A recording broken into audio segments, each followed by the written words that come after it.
আগেই বলেছি আজকের দিনটা একটু স্পেশাল। আজকে জন্মদিন স্পেশাল লাঞ্চের রিভিউ দেবে আমার বর।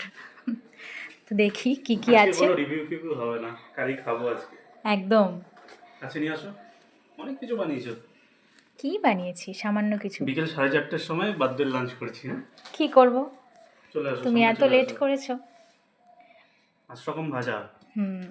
কি আলু আলু ভাজা, ভাজা, ফুলকপি, কুমড়ো, বেগুন, শিম, শিম ভাজা, ভেজ মুগ ডাল, কালো জিরে দিয়ে, বেগুন দিয়ে ইলিশ মাছ বেগুন দিয়ে ইলিশ মাছ, ভেটকি পাতুরি আর আর পায়েস। পায়েস।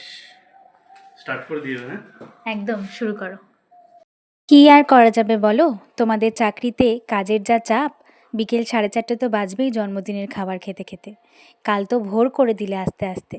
যাই হোক, কোনো ব্যাপার না। এখন শান্তি করে খাও, তাহলেই আমার ভালো লাগবে, বুঝলে?